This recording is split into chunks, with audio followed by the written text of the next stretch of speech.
They tried to sabotage my career. Without realizing I was the one signing their paychecks.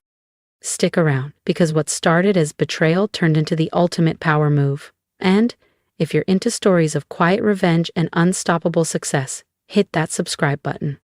Money can't buy happiness, but it can fund the perfect revenge, especially when your toxic family doesn't know you're sitting on a $500 million fortune. I learned that the hard way just last month, when my own parents and brother tried to sabotage my career, not realizing they were targeting the owner of the company. I'm Melissa Tran, though in most business circles I go by Mel. Officially, I'm the newly appointed Chief Strategy Officer at Everland Dynamics, a cutting-edge biotech firm based in Seattle. What my family doesn't know? 2 months ago I became the company's majority owner, quietly acquiring shares through a series of discrete transactions using a private trust. The path to this moment started nearly 18 years ago, back when I was a quiet scholarship kid studying biomedical engineering at Georgia Tech. Meanwhile, my younger brother Ryan coasted through Stanford with our parents footing the bill. "Ryan needs support," Mom always said. "You've always been so independent, Mel." Independent didn't cover it. I juggled lab work, tutoring jobs, and coding side gigs to survive. Meanwhile, Ryan vacationed in Europe, proudly posting every wine tasting and yacht party. But I was patient, focused. I had a dream, and I knew it would all pay off eventually. And it did. By the time I turned 30, I had launched and sold 2 biotech startups. Quietly, I kept my name off press releases, funneled profits through shell companies, and let the world think I was just another mid-level exec grinding away. Why all the secrecy? Because I knew how money poisoned relationships. My parents had always worshipped Ryan's stable job in corporate sales while treating my work like some fragile experiment. "You should talk to Ryan," Mom would say at dinner. "He can help you get into real business." So, I let them believe I needed help. That I needed them. Meanwhile, I was executing my masterstroke. A stealth acquisition of Everland Dynamics, where I'd been working quietly for just over a year. The firm was undervalued but packed with promise. Using a web of trusts and entities, I gained control without anyone realizing it was me. When the board named me CSO, they thought they were hiring a loyal strategist. They didn't realize they were giving the seat to the new owner. Ryan's reaction? Let's just say, it was delicious. "Must be nice to finally catch a break," Ryan said with a smirk during our monthly family dinner. "Though I hope you're not in over your head. Corporate leadership's a whole different beast than tinkering with science projects." Mom and Dad exchanged anxious glances. "Maybe Ryan could mentor you," Mom chimed in helpfully. "He's been managing teams for years, sweetheart." I smiled politely, suppressing a laugh. If only they knew about the acquisition papers locked away in my home safe. "I'll keep that in mind," I said calmly. But Ryan wasn't content with smug comments. My promotion had upended the family pecking order. He'd always been the golden boy, the reliable one with a conventional career, while I was the quiet geek who never quite fit. The first red flag came when he began dropping by Everland Dynamics for casual lunches with department heads. I watched from my office window as he joked with senior staff, feigning concern for his overwhelmed sister, subtly probing for any sign of weakness in my leadership. Then came the anonymous tips to HR. Accusations of falsified degrees, rumors of inflated credentials, all of them baseless and easily disproven. But they sent a clear message. Someone was trying to destroy me. "I'm just worried about you," Ryan said sweetly when I confronted him. "You know how it is. Tech companies promote women a little too quickly these days. Gotta hit those diversity numbers. I'd hate to see you crash and burn in front of everyone." I let him keep digging, curious how far he'd go. That answer arrived yesterday.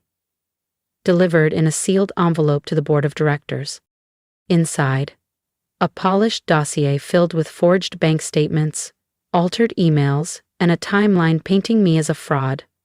Embezzlement, insider trading, falsified reports. It was a masterclass in malicious fabrication. The board called an emergency meeting for Friday morning. Ryan must have heard through his office grapevine because at dinner last night he was practically glowing. "The board wants me present tomorrow," he announced grandly. Apparently, there's going to be a big change at the top. Mom and Dad beamed with pride, neither asking why I wasn't invited to this mysterious meeting about my own job. What they don't know is that I spent last night building a dossier of my own. Every manipulation, every lie, every whisper campaign documented in detail. And this time, I'm also revealing Everlyn Dynamics' true ownership structure. Tomorrow, they'll finally find out who's really in charge. And if you think Ryan's about to get away with it, you might want to hit that subscribe button, because what happens next changes everything. I should be angry. I should be hurt that my own brother tried to annihilate my career, that my parents eagerly RSVP'd to my professional execution. But sitting here in my home office, surrounded by printouts of forged bank statements and fake email trails, I feel surprisingly calm. Ryan's scheme, twisted as it is, handed me the perfect stage, a rare chance to confront not only his betrayal, but a lifetime of being underestimated, overlooked, and dismissed. Sometimes the best revenge is letting people believe they've won, right until the moment they realize they were never in control. The board meeting is set for 9 a.m. sharp. My family will arrive thinking they're about to witness my downfall. Instead, they're about to learn why you never bet against the quiet one in the corner, especially when she owns the table. The pieces are in place, the curtain's about to rise, and for once in my life, I'm actually looking forward to a meeting.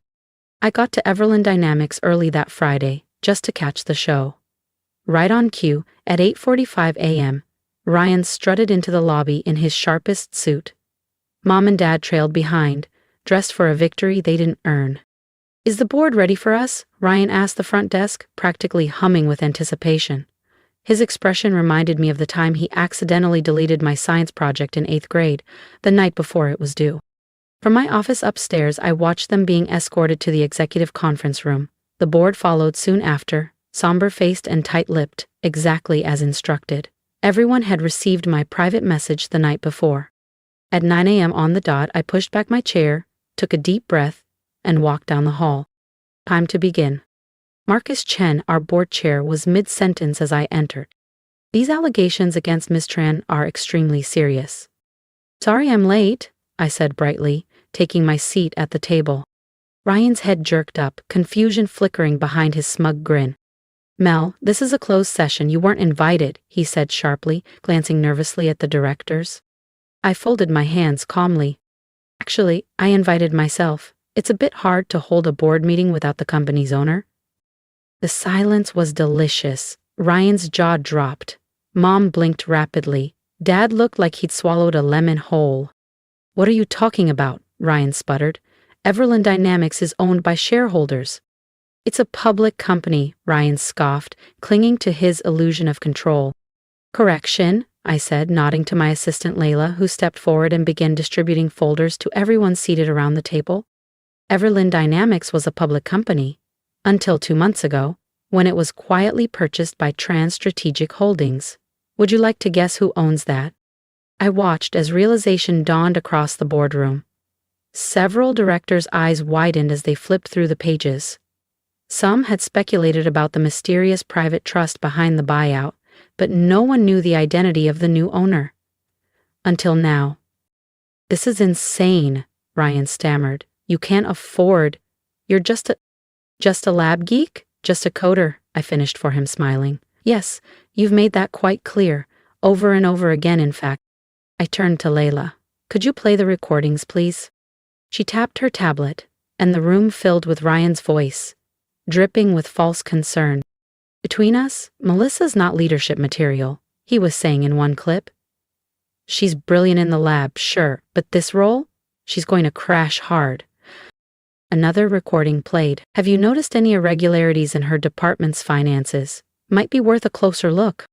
Every whisper, every manipulation, every false lead, captured and played back like a perfectly timed symphony. Ryan began to sink into his chair, color draining from his face as the room turned cold. "And then there's this," I said, holding up the envelope he'd sent the board. The same one filled with falsified statements and forged documents. Attempted character assassination, fabricated financial misconduct, intentional sabotage of company leadership. Did you really think no one would verify any of this before taking action? I was trying to protect the company, Ryan blurted, his voice cracking. You're not qualified. You've never been the one who succeeds, who wins. You're not the one who deserves to be here, I said quietly. No, Ryan. I'm the one who deserves to expose you for corporate espionage, for manipulating stock perception, for endangering the company's future with lies. Mom's voice finally broke through the silence. Surely you wouldn't ruin your own brother's life? Like he didn't try to ruin mine, I said, turning to her. Like you didn't come here to watch it happen? Dad raised a hand, weakly. We were just supporting Ryan. No, I cut in, you were doing what you've always done, assuming he was the one worth betting on. Then I turned back to the board. I apologize for the theatrical nature of this meeting, I said, rising once more to face the board. But I needed everyone here to understand exactly what we're dealing with. Mr. Ryan Tran has committed multiple serious violations in his attempt to sabotage my role at this company. I paused, letting that hang in the air. His actions have not only targeted me, they've exposed Everland Dynamics to legal and regulatory risk. Marcus Chen cleared his throat carefully. What would you like us to do, Ms. Tran? I took my seat again, folding my hands on the table. First, I want it on record that the board has reviewed and dismissed all allegations made against me as categorically false, based on verified documentation and internal review. Second, I request that a formal letter be sent to Ryan's employer detailing his misconduct, including the audio recordings, fabricated evidence, and attempts at corporate espionage. This behavior should follow him professionally. You can't, Ryan said, his voice cracking. You'll destroy my career. Like you tried to destroy mine? I asked, calm but sharp. The difference is, I have real documents tracing real actions you took, not the forged garbage you sent hoping to frame me. I turned back to the board.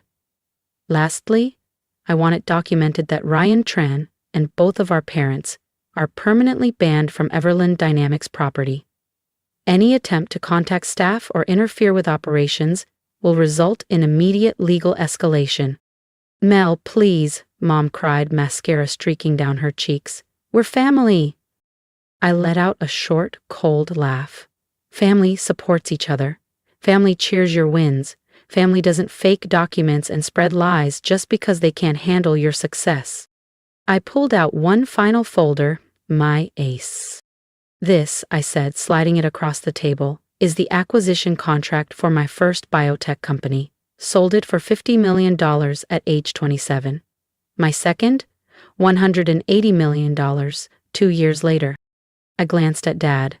I could have bought that golf club membership you wanted, could have paid for every luxury trip you gave to Ryan like trophies. But I didn't. They stared at the numbers that shattered every narrative they'd clung to. I stayed quiet because I wanted to see who would stand by me when they thought I had nothing. You all failed that test. Ryan had gone pale. You're firing me from my job, he whispered. No, I said softly, your actions fired you, just like you tried to do to me. The only difference? You actually did what you're being accused of. I stood again, gathering the last of my documents. This board meeting is adjourned, I said clearly. Marcus, please ensure all documentation is formally filed and secured. Then I turned to them. Ryan, Mom, Dad. Security will escort you out. Wait, Ryan called out, his voice cracking as I reached the door. Please. I'm sorry. I was jealous. I couldn't handle that you were finally doing better than me. His voice shook. We can fix this, can't we? We're still family. I turned back one last time. Do you know the difference between us, Ryan? He looked up, eyes glossy. When you thought I was struggling, you pushed me down further. When I was succeeding, I kept it quiet to avoid making you feel small. I exhaled. That's the difference between real success and whatever game you've been playing. The next few weeks were interesting. Ryan lost his job. His employer wasted no time once they reviewed the evidence of his sabotage. Word of my success at Everland Dynamics leaked, and suddenly, the same country club crowd that had fawned over my brother started asking about me. Mom and Dad left teary voicemails. Ryan sent handwritten apologies. Even his therapist mailed a letter explaining he was doing the work. I archived them all without replying. 3 months later, I was working late when Leela buzzed my office. "There's someone here to see you, says it's personal." It was Ryan, but not the polished, cocky version I'd grown up with. He looked thinner, older. Hair shorter, no flashy watch, no tailored blazer. Just a plain button-down in a manila envelope. "I'm not staying," he said quickly, raising a hand. "I just need to say something." He stepped forward, placing the envelope on my desk. "This has everything. Passwords, contacts, info I dug up while trying to sabotage you. I'm also sending a letter to the board and my former employer, owning everything. No excuses." I watched him silently. "Why now?" I finally asked. "Because you were right," he said. "I wasn't building anything real, you did, and I hated you for it." He turned to leave, then hesitated. "I'm starting over. Small startup, entry level. No shortcuts this time. I don't expect forgiveness. I just wanted you to know that letting me fail taught me more than our parents ever did by helping me cheat." He reached the door. "Ryan," I called softly. He turned back, hope in his eyes. "Send me your resume in a year." "Not for a leadership role," I said gently, "but if you're serious about earning things the right way, we're always looking for people willing to work their way up." A single tear slipped down Ryan's cheek, but he gave a small nod, collected himself, and left without another word. 6 months later, Everland Dynamics has surpassed even my most optimistic projections. We're developing life-changing biotech solutions, expanding rapidly, and creating hundreds of new jobs across the Pacific Northwest. Something real, something lasting. Mom and Dad still send the occasional message, usually when they need something or want to name-drop their CEO daughter at a dinner party. I keep contact polite but distant. The approval I used to crave so badly, I don't need it anymore. The corner office they said I'd never earn has a perfect view of the Seattle skyline. Some nights I sit by the window, watching the sun dip behind the mountains, thinking about family, ambition, and the strange power of being underestimated. Last week I got a holiday card from Ryan. No guilt, no request, just a quiet note. "You succeeded not because of us but despite us. I'm learning to do the same." Maybe that's the real revenge. Quiet, earned, undeniable. Thank you for listening to my story, for seeing me when so many people I loved couldn't. Now, I'd love to hear from you. Leave a comment. Tell me what you would have done in my shoes. Would you have stayed silent, fought back sooner, or maybe you've lived through something similar? Been the quiet one, the underestimated one, the one who had to build from the shadows while others took the spotlight.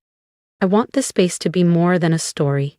Let it be a reminder that you don't need loud applause to validate your worth. Sometimes, your quiet resilience is your loudest strength. And if you're on your own journey right now, working late nights, being overlooked, underestimated, keep going. Keep building. Let your success speak louder than your pain. Support me by liking, sharing, and subscribing, not just for the next chapter of my story, but for yours too. Because if I've learned anything, it's this. Success isn't about proving people wrong.